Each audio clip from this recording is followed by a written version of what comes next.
آپ میں سے ہر ایک کو تجسس ہے کہ ابن العربی کے پاس جو صندوق ہے، جس کی وہ حفاظت ایسے فرماتے ہیں جیسے ان کی اپنی جان ہو، اس میں کیا پایا جاتا ہے۔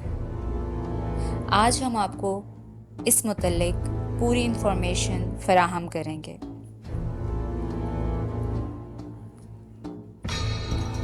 ہو سکتا ہے کہ آپ میں سے کئی لوگ ابن العربی سے آج سے پہلے واقف نہ ہوں، لیکن ہم سب کو محمد بزداق کا بہت شکریہ ادا کرنا چاہیے کہ انہوں نے اس خوبصورت کردار کو بہت ہی خوبصورتی سے بیان کیا ہے کہ آج ہم سب ابن العربی کے بارے میں جاننے کے لیے بےتاب ہیں کہ وہ کون تھے، کیا تھے، کیوں تھے، اور ان کا ایسا رتبہ اللہ نے کیوں مقرر فرمایا تھا۔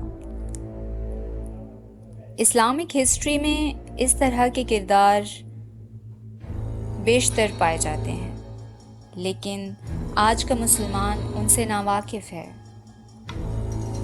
کیونکہ ہم اپنی ہسٹری کو کھول کر پڑھتے ہی نہیں ہیں۔ ابن العربی ایک اہم کردار کے مالک تھے، اور ان کے پاس جو صندوق تھا اس کی حفاظت وہ اس طرح سے کرتے تھے جیسے مانو ان کی اپنی جان ہو اس میں۔ ارطغرل غازی کے ڈرامے میں دکھایا گیا ہے کہ ابن العربی سب سے یہ کہتے ہیں کہ اگر صندوق کا راز جاننا چاہتے ہو تو میرے دل میں جھانکو۔ اس بات سے اندازہ لگایا جا سکتا ہے کہ بظاہر صندوق کو حاصل کر لینے سے اس میں چھپی امانت کا پھر بھی کوئی نہیں پتہ لگا سکتا جب تک اس کے دل میں ایمان رب العالمین نہ ہو۔ مگر بعض مورخین کے مطابق بتایا جاتا ہے کہ اس صندوق میں ایک کنیز ہے جو کہ حضرت خضر علیہ السلام کی تھی۔ حضرت خضر علیہ السلام سے سبھی واقف ہیں۔ کہا جاتا ہے کہ انہوں نے آب حیات پی رکھا ہے، تو ہو سکتا ہے کہ ہم میں سے ہر ایک کی ملاقات حضرت خضر علیہ السلام سے کہیں نہ کہیں زندگی میں ہوئی ہوگی، اگر نہیں ہوئی تو کبھی نہ کبھی ہو جائے گی۔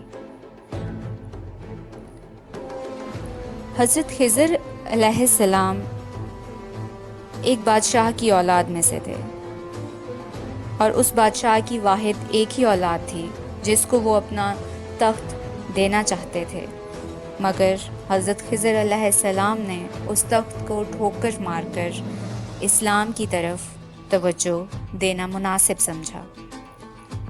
اب آپ سوچ رہے ہوں گے کہ حضرت خضر علیہ السلام کی قمیص جو کہ اس صندوق میں موجود ہے، جو ابن العربی کے پاس ہے، وہ ابن العربی تک کس طرح پہنچے؟ تو یہ قمیص احمد یوسفی رحمۃ للعالمین سے ہوتی ہوئی حضرت ابن العربی تک پہنچی۔ اس قمیص کی حفاظت کا شرف ابن العربی کو حاصل ہوا، اور اپنے بعد ان کے دل میں یہ خیال اللہ کی طرف سے ڈالا گیا کہ اس قمیص کی حفاظت کا ذمہ اب ارطغرل غازی کے سر لگا دینا چاہیے۔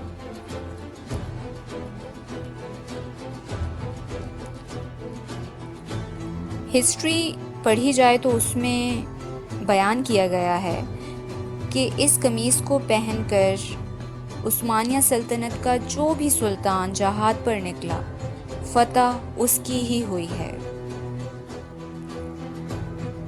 اس قمیص کی برکت سے اور اس ایمان کی برکت سے جو کہ ارطغرل غازی کے دل میں پناہ لیے ہوئے تھا، تو فتح کیسے نہ ان کی ہوتی۔ آج یہ قمیص کہاں ہے، کیسی ہے، اور اس کی حفاظت کرنے والے لوگ کس طرح کے ہیں؟ اگر آپ یہ جاننا چاہتے ہیں تو ہماری اگلی ویڈیو کا انتظار کیجیے، اور اگلی ویڈیو کو آسانی سے پانے کے لیے سبسکرائب کا بٹن اور بیل آئیکن کو پریس ضرور کیجیے گا۔ شکریہ، اللہ نگہبان۔